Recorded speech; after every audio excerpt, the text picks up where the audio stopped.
Hi, I'm Sarah Vedeler, and I'd like to welcome you back to month 4 of the 2012 block of the month for the Quilt Show. This month we're going to be making another circular star, and it shows up 3 times here, down here, and over here. And it's pieced together pretty much the same as last month's, only this one is done in segments. But once you've put the sections together, you're going to end up with a circle in the same way that we had last month, and now it's time to piece that circle into a hole. So first of all, let's take a look at the template that's going to make this really easy. You might have noticed that all of the templates that you've printed out have a grid on them, and this is to help you make sure that your tiling is accurate when you go to glue your pieces together to make up the full template. If you've done everything properly, each of these squares should measure 2 inches. Now let's take a look at the circle, and you'll see that we've got the solid line, which is the stitching line for the circle. We've got a dotted line, which is where you're going to cut the hole out of the middle of this. We've also got some registration marks that go around the edge of the circle, and when you put the star into the center of this circle, you'll notice that the registration lines on the outside here match up with the star points.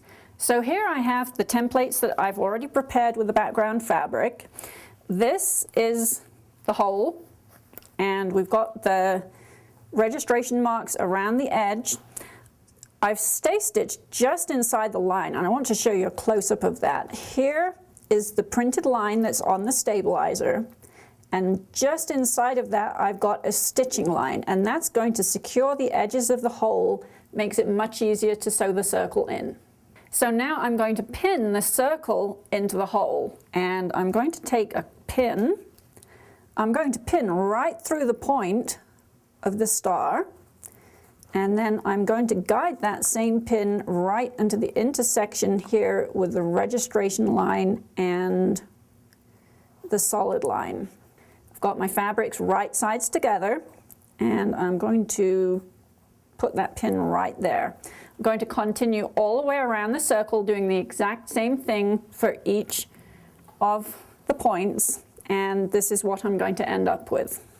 So now I have a pin matching up each point with a corresponding registration mark on the outside of the circle, and before I go to sew, I'm actually going to put a few more pins in, and you can see here how I've done that. Between each of the registration marks, I'm lining the edge of the circle up with the edge of the background, and I'm just putting a couple more pins in there. So now I'm going to go over to the sewing machine, and I'm going to stitch on the solid line just on the outside of the stay stitching line that we made earlier, making sure that I move all of the pins out of the way as I come to them. Because of the bulk of the seams at each star point, I'm going to press the seam towards the outside of the circle. It really is that easy. If you want to clip the seam allowance to get around the curve, then go ahead and do so, but here it is, a perfectly finished circle. For the sake of the demonstration, I have a plain circle in here. Yours is going to be a star. I hope you've had a fun time making these blocks. I'm looking forward to seeing you again next month.